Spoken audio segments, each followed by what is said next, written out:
रविवार व्रत कथा। प्राचीन काल में कंचनपुर में एक बुढ़िया रहती थी। वह प्रत्येक रविवार का व्रत करती थी। रविवार के दिन सूर्योदय से पहले उठकर बुढ़िया स्नान आदि से निवृत्त होकर अपने घर के आंगन को गोबर से लीपकर स्वच्छ करती थी और फिर सूर्य को जल प्रदान करती थी। रविवार व्रत कथा सुनकर सूर्य भगवान का भोग लगाकर दिन में एक समय भोजन करती थी। सूर्य भगवान की कृपा से धीरे धीरे उसका घर धन धान्य से भर रहा था। उस बुढ़िया को सुखी समृद्ध होते देख उसकी पड़ोसन उससे ईर्ष्या करती थी। बुढ़िया ने कोई गाय नहीं पाल रखी थी, अतः वह आंगन लीपने के लिए अपनी पड़ोसन के आंगन से में बंधी गाय का गोबर लाती थी। पड़ोसन ने कुछ सोचकर अपनी गाय को घर के भीतर बांध दिया। रविवार को गाय का गोबर न मिलने से बुढ़िया अपना आंगन नहीं लीप सकी, अतः उस रविवार को उसने सूर्य भगवान को भोग नहीं लगाया और उस दिन स्वयं भी भोजन नहीं किया। भूखी प्यासी सो गई। रात्रि में सूर्य भगवान ने उसे स्वप्न में दर्शन दिए तो बुढ़िया ने सारी बात बता दी। तब सूर्य भगवान ने कारण जानकर उस बुढ़िया से कहा, हे माता, मैं तुमसे अति प्रसन्न हूँ और तुम्हें ऐसी गाय प्रदान करता हूँ जो तुम्हारे घर आंगन को धन धान्य से भर देगी। ऐसा कहकर सूर्य भगवान अंतर्ध्यान हो गए। प्रातःकाल सूर्योदय से पूर्व उस बुढ़िया की आंख खुली तो वह अपने घर के आंगन में एक सुंदर गाय और उसके बछड़े को देखकर हैरान हो गई।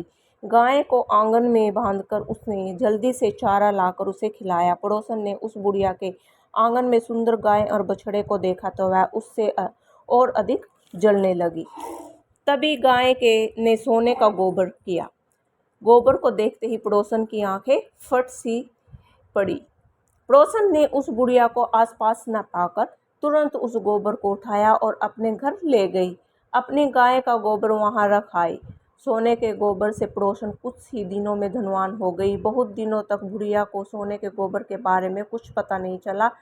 बुढ़िया पहले की तरह हर रविवार को भगवान सूर्यदेव का व्रत करती रही और कथा सुनती रही। लेकिन सूर्य भगवान को जब पड़ोसन की चालाकी का पता चला तो उन्होंने तेज आंधी चलाई। आंधी का तीव्र प्रकोप देखकर बुढ़िया ने उस गाय को घर के भीतर बांध दिया। सुबह उठकर बुढ़िया ने सोने का गोबर देखा तो उसे बहुत आश्चर्य हुआ।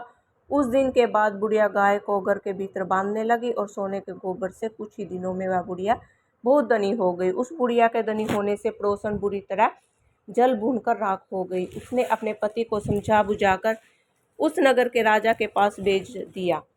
राजा को जब बुढ़िया के पास सोने के गोबर देने वाली गाय के बारे में पता चला तो उसने अपने सैनिक भेजकर बुढ़िया की गाय लाने का आदेश दिया। आदेश अनुसार सैनिक बुढ़िया के घर से गाय और बछड़े को महल में ले गए। उन्होंने बुढ़िया की एक भी नहीं सुनी। बुढ़िया ने उस दिन कुछ नहीं खाया। उसी रात सूर्य भगवान ने राजा को स्वप्न में कहा, राजन, बुढ़िया की गाय व बछड़ा तुरंत लौटा दो, नहीं तो तुम पर विपत्तियों का पहाड़ टूट पड़ेगा। राजा ने भयभीत होकर प्रातः उठते ही गाय और बछड़ा बुढ़िया को लौटा दिया। राजा ने पड़ोसन और उसके पति को उनकी इस दुष्टता के लिए भी दंड दिया। फिर राजा ने पूरे राज्य में घोषणा कराई कि इस सभी स्त्री पुरुष रविवार का व्रत किया करें। रविवार का व्रत करने से सभी लोगों के घर धन धान्य से भर गए, चारों ओर खुशहाली छा गई।